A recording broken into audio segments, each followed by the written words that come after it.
నమస్తే, welcome to our channel. నేను మీ పద్మావతి. ఈ రోజు మనతో పాటు ప్రముఖ ఆధ్యాత్మికవేత్త నానాజీ పట్నాయక్ గారు ఉన్నారు. ఆయనతో మాట్లాడి మరిన్ని విషయాలు తెలుసుకునే ప్రయత్నం చేద్దాం. చూసేసేయండి. నమస్కారం గురువు గారు. శ్రీమాత్రే నమః. గురువు గారు, ఆదివారం 22వ తేదీన భాను సప్తమి వస్తుంది. అయితే మరి ముఖ్యంగా ఈ భాను సప్తమి రోజు ఏ విధంగా మనం పూజలు ఆచరించడం వల్ల మనకి మరింత ఫలితాలు వచ్చే అవకాశం ఉంటుందంటారు? మన సనాతన ధర్మంలో, మన హైందవ సంస్కృతిలో ఏంటంటే అమ్మ, ప్రతి పూజకి ఒక విశిష్టత కానీ ఒక లెక్క కానీ ఉంటుంది. ఎలా అంటే ఇప్పుడు భానుడు అంటే సూర్య భగవానుడు, అందులో ముఖ్యంగా సప్తమి తిథి సూర్యుడికి చాలా గొప్ప విశేషమైనటువంటి ఫలితాలు ఇచ్చేటువంటి శక్తి కలిగి ఉంటుంది సప్తమి తిథి. ఆ రకంగా సూర్యుడి ద్వారా మనం ఆ శక్తిని పొందగలుగుతాం. సప్తమి ఆదివారం రావడము, దాన్ని భాను సప్తమి అంటారు. అయితే ఎవరి జన్మజాత చక్రంలో అయినా సూర్యుని యొక్క బలం తక్కువగా ఉంటే, మనం ఇవాళ రేపు చూస్తుంటాం చూసారా, దిష్టి తగ్గుతుందండి, అందరు ఏడుపులు మాకు ఇదవుతున్నాయి అంటూ ఉంటారు చూసారా. అలా ఏంటంటే సూర్య బలం కనుక ఎవరికైనా తక్కువగా ఉందనుకోండి అమ్మా, అలా తక్కువగా ఉన్నప్పుడు ఏమవుతుంటుందంటే వారికి తొందరగా దిష్టి తగలడం కానీ ఇట్లాంటివి కానీ కాస్త ఎక్కువగా అవుతూ ఉంటాయి. కాబట్టి ఏంటంటే ఈ భాను సప్తమి చేసుకున్న వాళ్ళకి సర్వసాధారణంగా రవి బలం లేదనుకోండి ఎవరికైనా, నాట్ ఓన్లీ దిష్టి తగలడమే కాకుండా వాళ్ళకి అధికారులతో, వాళ్ళు ఎక్కడైతే జాబ్ చేస్తారో ఆ అధికారులతో సరైన సఖ్యత ఉండదు. అలాగే పితృదోషము అంటారు. అంటే రవి స్థితి గనక బాగోపోయినా, సింహరాశిలో ఉండే గ్రహాలు ఏవైనా పాపగ్రహాలు ఉన్నా, అంటే సింహరాశి రవి రెండు ఈక్వలే, అంటే అతని హౌస్, అది సింహరాశి అంటే అతని హౌస్, రవి యొక్క హౌస్ ప్లస్ సన్, ఈ రెండిట్లో ఏది పాడైనా కానీ వాళ్ళకి పితృదోషాలు ఏర్పడుతుంటాయి. 9వ స్థానం పాడైనా, 9వ అధిపతి పాడైనా, ఇట్లా కొన్ని ఉన్నాయి లెక్కలు. రాహు 9లో ఉన్న దాన్ని పితృదోషం కింద తీసుకుంటాం. అలా పాడైనప్పుడు కూడా ఆ రవి బలం తక్కువ అవ్వడం వల్ల తండ్రి నుంచి అందేటువంటి స్థితి సరిగ్గా ఉండదు వీళ్ళకి. సమ్ టైమ్స్ కొంతమందికి ఎలా అంటే, ఇప్పుడు తండ్రి దూరం అయ్యే యోగాలు ఉంటాయి కొంతమందికి. అలాంటి వాళ్ళకు కూడా చిన్నప్పుడే తండ్రి వీళ్ళని వదిలేయడము, లేకపోతే ఎక్కడికో వెళ్ళిపోవడం, ఇంకో పెళ్లి చేసుకుని వెళ్ళిపోవడం, ఇట్లాంటివి జరుగుతూ ఉంటాయి. ఇది ముఖ్యంగా ఎవరికి జరుగుతుంది? ఈ సన్ స్ట్రాంగ్ గా లేకపోవడం వల్ల. ఈ సన్ స్ట్రాంగ్ అయినటువంటి రోజు గనక, అంటే ఎప్పుడు సన్ అనేటువంటిది మనకి రాశిచక్రంలో పలానా నెలకి పలానా రాసులు మారుకున్నట్టుగా మనం చూసుకుంటూ ఉంటాం. అయితే అందులో పర్టికులర్ గా ధనస్సు రాశిలో ఉండగా భాను సప్తమి గనక వస్తే దాని బలం ఇంకా ఎక్కువ. అదిగాక మనకి ఇప్పుడు ధనుర్మాసం, ధనస్సు రాశిలో ఉండే రవి ప్లస్ భాను సప్తమి, ఆదివారం నాడు సప్తమి వచ్చింది. అలాంటప్పుడు ఎవరైనా సూర్య భగవాను గనక ఉపాసన చేసి ఆ రోజు ఏదైనా పూజ చేసుకున్నట్లయితే, అందులో ముఖ్యంగా సూర్య భగవానుడికి మన శాస్త్రాలు చెప్తున్నటువంటి విషయాలు ఏమిటి అంటే, ఒక్క సూర్యుల్లో అనేకమైనటువంటి దేవతా మూర్తులు ఉంటారు. మనకి లలితా సహస్రనామాల్లో కూడా ఓం భానుమండల మధ్యస్థ భైరవీ భగమాలిని అంటుంది. అంటే ఏమిటి? భానుమండలంలో మధ్యంలో ఉన్నాం అమ్మా నువ్వు అమ్మవారిని. అదే విధంగా మరొకసారి లలితా సహస్రనామాల్లో మనకి చూసుకున్నట్లయితే తాటంక యుగలిభూత తపన ఉడుప మండల అనేటువంటి నామం కూడా వస్తుంది. అంటే అమ్మవారి యొక్క తాటంకములు, ఎడమ తాటంకమేమో చంద్రుడు, కుడి తాటంకము రవిగా చెప్తూ ఉంటారు. అంటే ఏంటి? అమ్మవారితో సంబంధం ఉన్నటువంటిది రవిచంద్రులు. ఈ ఒక్కదాంతో కదా అనేకమైనటువంటి విషయాలతో అమ్మవారితో సంబంధం ఉంటాయి. అలా ఎవరైతే సూర్య ఉపాసన చేస్తారో మన శాస్త్రం చెప్తుంది ఏమిటి అంటే, సూర్యుల్లో అమ్మవారు, పరమేశ్వరుడు, నారాయణుడు, మన వీళ్ళు ఏది సకల దేవతలు, నాగులు, యక్షులు, గంధర్వులు, పితృదేవతలు వీళ్ళందరూ ఉంటారు. అప్సరసలు కూడా ఉంటారని చెప్తుంది శాస్త్రం. మీ అందరూ ఉన్నారు, మీ అందరికీ నా యొక్క నమస్కారములు అనుకుంటూ ఎవరైతే అర్ఘ్యం వదులుతారో వీళ్ళందరి యొక్క అనుగ్రహం వీళ్ళకి కలుగుతుంది. అదొకటి. రెండవది ఏంటంటే, సూర్యుడి నుంచి వచ్చేటువంటి వ్యాధులు కూడా రావు. ముఖ్యంగా మనకి శాస్త్రాల్లో చెప్తున్నటువంటిది ఏంటంటే, ఆరోగ్యం భాస్కరాదిత్యేత్ అంటూ ఉంటారు.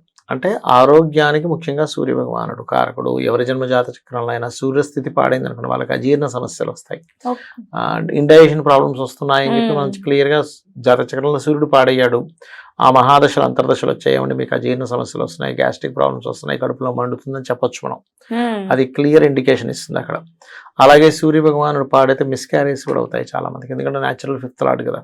వీటన్నిటి నుంచి కూడా విముక్తి కలుగుతుంది సూర్యుడి యొక్క ఆరాధన చేసినట్లయితే. అయితే ఈ సూర్యుడు కనుక బలంగా ఉంటే కూడా దీని ఫలితాలు కూడా అద్భుతంగా ఉంటాయి. ఎలా అంటే, వాళ్ళు ఎంత చిన్న స్టేజ్ నుంచి ఎంత చిన్న స్టేజ్లో ఉన్నా మళ్ళీ ఒక టాప్ రేంజ్కి వెళ్తారు. సూర్యుడు రాజకీయాలకు కారకుడమ్మా. రాజకీయ యోగాన్ని ఇస్తాడు సూర్య భగవానుడు. రెండవది, సూర్యుడు సంతానానికి కారకుడు. సూర్య భగవానుడు ప్రత్యేకంగా గవర్నమెంట్ జాబ్స్ మీకు రావాలంటే సూర్య చంద్రుల బలం ఉండాలి. జన్మజాతకం తీసుకున్నాం అనుకోండి, ఫస్ట్ ఆఫ్ ఆల్ వాళ్ళకి దశమ స్థానాధిపతి, లాభస్థానాధిపతి, 6వ అధిపతి లేదా ధనాధిపతి, ఈ కాంబినేషన్ సూర్య రాసులతో కానీ సూర్య గ్రహాలతో కానీ సంబంధం ఉంది.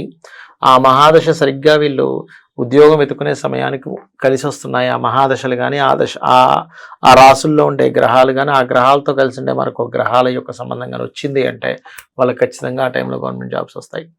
ఇంకొంతమంది చూడండి, గవర్నమెంట్ జాబ్లో జాయిన్ అవుతారు కానీ రిజైన్ చేసి వచ్చేస్తారు. దానికి కారణం ఏంటంటే ఆ యోగం ఉంటుంది కానీ ఎట్ ది సేమ్ టైం అక్కడ కేతు సంబంధం కూడా ఉంటుంది.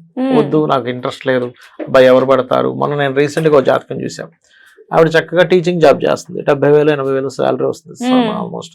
అవికి ఏంటంటే నేను ఫంక్షన్స్కి వెళ్ళలేకపోతున్నా, గవర్నమెంట్ జాబ్ వద్దాంట. ఫంక్షన్స్ కోసం చేసుకుంటా. ఎందుకు అలాగా అని చెప్పి జాతకాన్ని పరిశీలన చేస్తే సూర్య భగవానుడు స్థితి గవర్నమెంట్ జాబ్ ఇచ్చే దాంట్లో ఉంటూ కేతు సంబంధము ఉద్యోగం మానేయాలనే దశలు నడుస్తున్నాయి. ఓకే. అప్పుడేంటి ఆవిడకి, లేదు నేను బిజినెస్ పెట్టుకుంటే బాగా అనిపిస్తుంది, నాకు ఏదో బిజినెస్ చేసుకుంటే అప్పుడు నా చేతుల్లో ఉంటుంది కదా నా హాలిడేస్ కానీ ఏదైనా. ఇక్కడైతే నేను పెట్టలేకపోతున్నా. అంటే నాకు ఎంత ఇది అనిపించిందంటే, అంటే మనిషి యొక్క ఆనందం కొంతమందికి ఏమో జాబ్లోనే ఆనందం ఉండి అమ్మాయి నాకు గవర్నమెంట్ జాబ్ వచ్చిందని అంటే, మరి కొంతమందికి నేను రిలేషన్స్తో కలవాలి, ఫంక్షన్స్కి వెళ్ళాలనే ఆనందమే ఎక్కువగా ఉంటుంది వాళ్ళకి. ఒక్కొక్కరికి ఒక ఆనందం ఉంటుంది అనిపించింది. అలా ఒక 70,000-80,000 శాలరీ వచ్చే అమ్మాయి కూడా నాకు వద్దు, ఈ గవర్నమెంట్ జాబ్ వద్దు.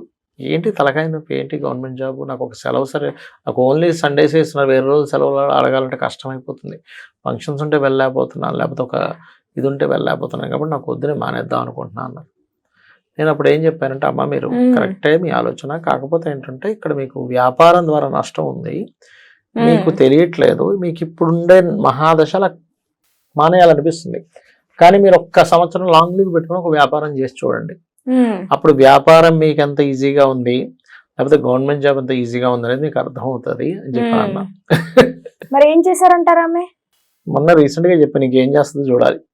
ఆమె జాతకం పరంగా అయితే మానేస్తుంది, యాక్చువల్ గా మానేసి యోగం నడుస్తుంది.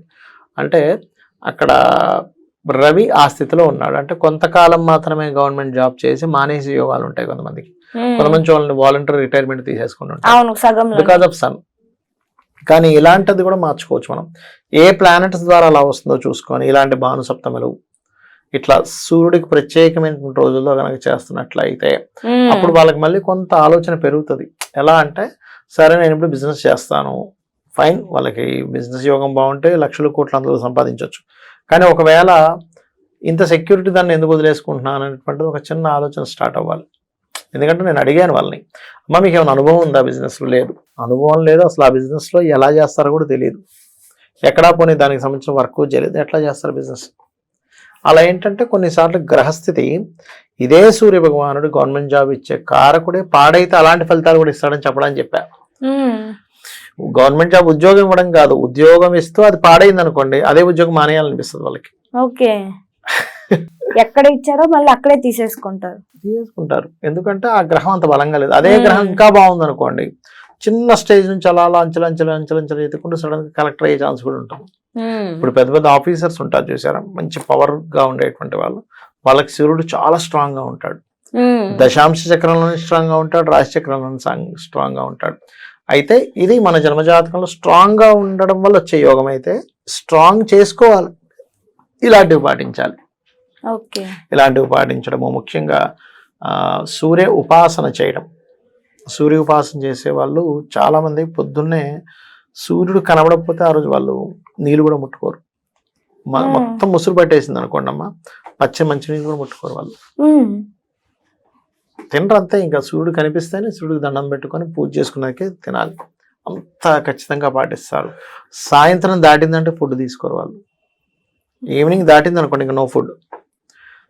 ఏది తీసుకున్నా సూర్యోదయం తర్వాత సూర్యాస్తమం లోపలే, అంత ఖచ్చితంగా పాటిస్తారు. అది వాళ్ళకి మంచి శక్తిని ఇస్తున్నారు. చాలా చక్కగా వివరించారు గురుగారు. నిజంగా చెప్తుంటే మాకు కూడా చాలా ఆశ్చర్యం కలుగుతుంది. సూర్య భగవాను అనుగ్రహం లేకపోతే మన జీవితంలో ఏ రకంగా ఫలితాలు ఉంటాయి అనేది చాలా అర్థమైంది. ముఖ్యం ఆరోగ్యం కదా. అవును. అర్థమయ్యేటట్టు వివరించారు. నిజంగాను ధన్యవాదాలు గురువు గారు. శ్రీమాత్రే నమః.